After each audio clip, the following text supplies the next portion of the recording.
What's going on, guys? It's Frito here for your Overwatch. Blizzard just announced what they're calling the Defense Matrix Initiative, aiming to fortify gameplay integrity and positivity. The blog explains that they understand the responsibility of trying to maintain a free-to-play game where anyone can make a free account without a paywall, so they've put up systems designed to help protect the integrity of gameplay and promote positive behavior in Overwatch 2. Here's a few examples of what they're looking to do. First one we already knew about, SMS Protect. Every single Overwatch 2 account needs a cell phone to verify it, and that's starting October 4th. The same phone number cannot be used on multiple accounts at the same time. So let's say if two siblings have separate accounts, but there's only one cell phone in the house, well, you're gonna have to try to find someone else with a phone, and players can't use the same phone number to create multiple accounts, which is just the other thing backwards. A phone number can only be used once when making a new account, and certain types of numbers, including prepaid and voice over IP, cannot be used for SMS Protect. And keep in mind, because this is important, even if you owned the original Overwatch, you still need to activate SMS Protect to play Overwatch 2. That might be a bit annoying for you, but considering the safety that it gains, meaning that cheaters and disruptive players have a much harder time creating new accounts, I mean, this is safer than Overwatch 1, in my opinion. Overall, an important step to keep the integrity of the game strong. Next up, they talk about some systems that they're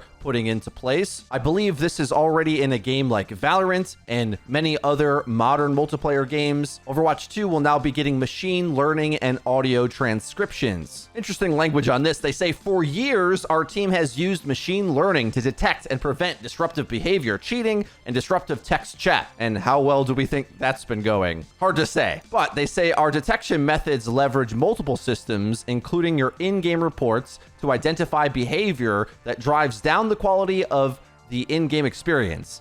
We're expanding our detection capabilities by introducing audio transcriptions in the following weeks after launch. Audio transcriptions allow us to collect a temporary voice chat recording of a reported player and automatically transcribe it through text-to-speech algorithms. The text file is then analyzed for disruptive behavior by our chat review tools. Once the audio recording has been transcribed to text, it's quickly deleted, as the file's sole purpose is to identify potentially disruptive behavior. The text file is then deleted no later than 30 days after the audio transcription. The system relies on players reporting disruptive behavior, so as soon as they encounter it in-game, because we do not store voice chat data long-term, this means you should report disruptive behavior as it's occurring in-game to give us the best chance at detecting, catching, and preventing disruptive players. Your reports matter. Player reporting is one of the most effective methods by identifying and actioning disruptive behavior as quickly as possible. I anticipate this one to be a bit contentious. Systems like this begin to start to feel like Minority Report, but the way it's explained here is that although it is recording you, it requires a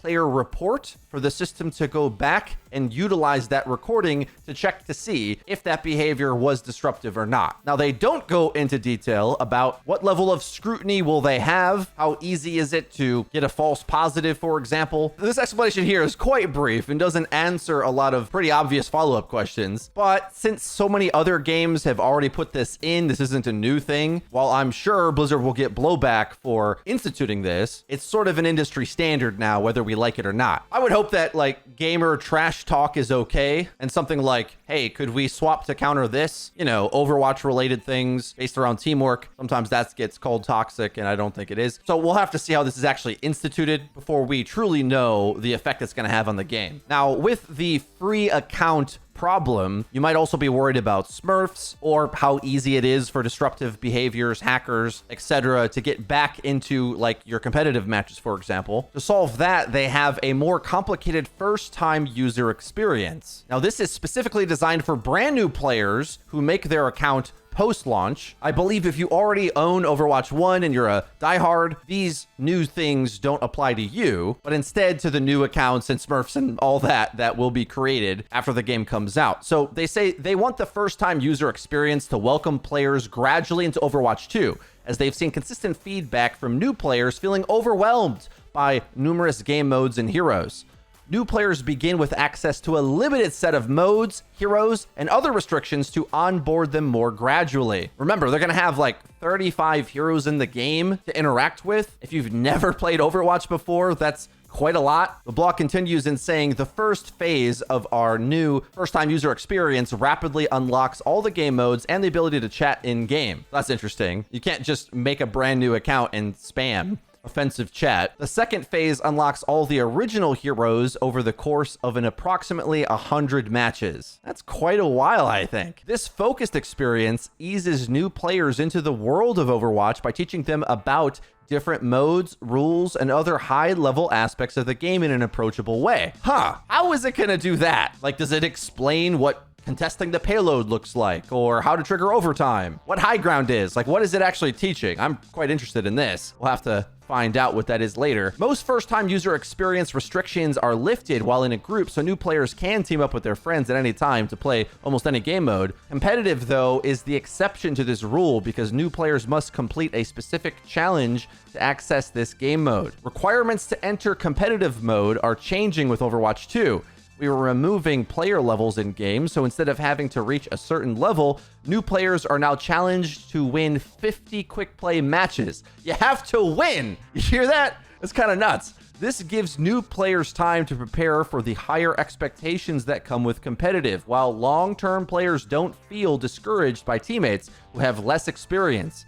In the process of unlocking competitive, we analyze new player skill level to optimize matchmaking in a way that feels good for everyone. Okay, a much more elaborate process to get into comp. This will make grinding a Smurf take a lot longer. And also, with those extra games, you would think that the MMR would be a bit more accurate. It's like, think of it. If you're a GM Smurf, you'd have to somehow balance between trying to win your games while also not revealing that you're a Smurf to the MMR system. On top of that, you need a cell phone anyway. And while all these things are possible, they're just extra hoops to slow down the process. First-time user experience was designed to make Overwatch 2 a welcoming, approachable, and fun game for everyone who chooses to play. This experience only affects accounts made on or after the October 4th release date. Anyone who played prior, as well as Watchpoint pack owners, will not have to play through the first-time user experience. So that's interesting.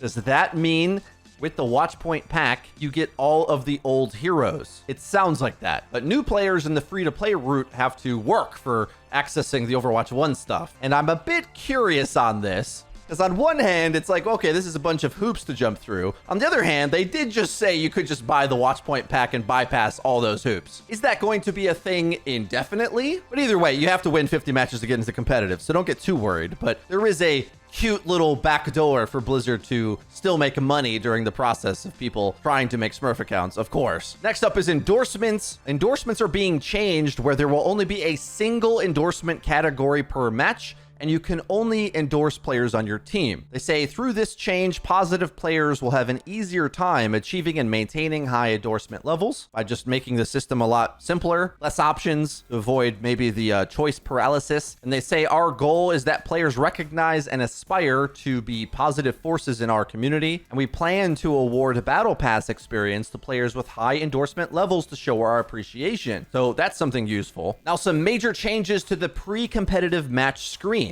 As mentioned, player levels are being removed in Overwatch 2, with experience going towards leveling up your battle pass.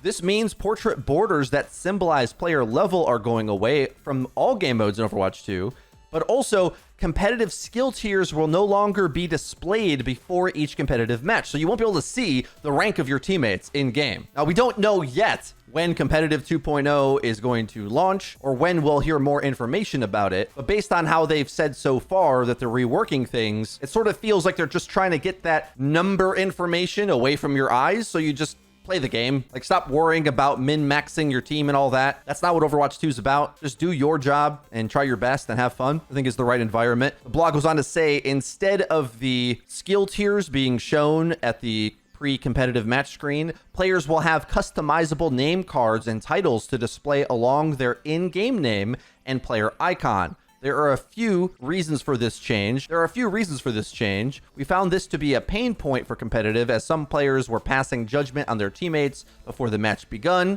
causing either explicit or implicit bias to occur immediately. We want this change to help players work together by eliminating this potential bias. Also, I'll say over the years of competitive, if let's say there was a decay system, or even the soft decay system Overwatch 1 has with the 3900 reset, when the game normally tells you the SR of your teammates and you're used to looking at the information and sort of judging where your team stacks up to the enemy team, but then that public SR number isn't even really their MMR anyway. It's like, well, why even show it? Just make the MMR matchmaking behind the scenes and play the game. SR in many ways is almost purposely inaccurate because it's like the badge of honor number that you wear as opposed to your actual MMR, which is what you're matched on. And I guess in Overwatch 2, it's more so for you and maybe your friends to see, as opposed to your toxic teammates to flame you over.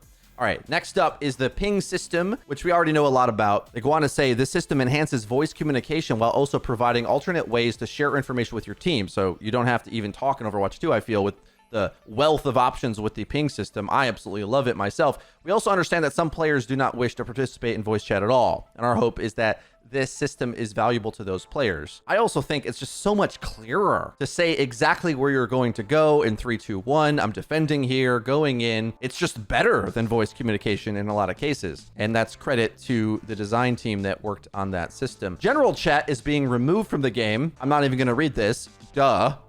Why was it there to begin with? And the last bit of the article here, they talk about the Defense Matrix task forces, which includes their engineers, designers, producers, researchers, data scientists, security analysts. Not all heroes wear capes. They say they work as a team to conduct specialized cheat investigations and reverse engineer cheats to understand how they work, how they hide, and how they can prevent them from impacting our players. These teams also conduct targeted deep dives on player psychology to improve our disruptive behavior investigations. And externally, they say that task force expands to Activision Blizzard King overall, so across their other games, which I'm sure many of you probably already know. Warzone had a massive cheating problem that it did eventually crack down on, as far as I understand. So them sharing notes maybe leads a bit of confidence that they'll be able to get this under control. What do you guys think of the new Defense Matrix initiative? I'll admit, when voice chat recording gets mentioned, I start to feel like we're in 1984, but at the same time, without these AI type systems, it's really hard to manage the workload of curbing behavior at all. And as long as it is a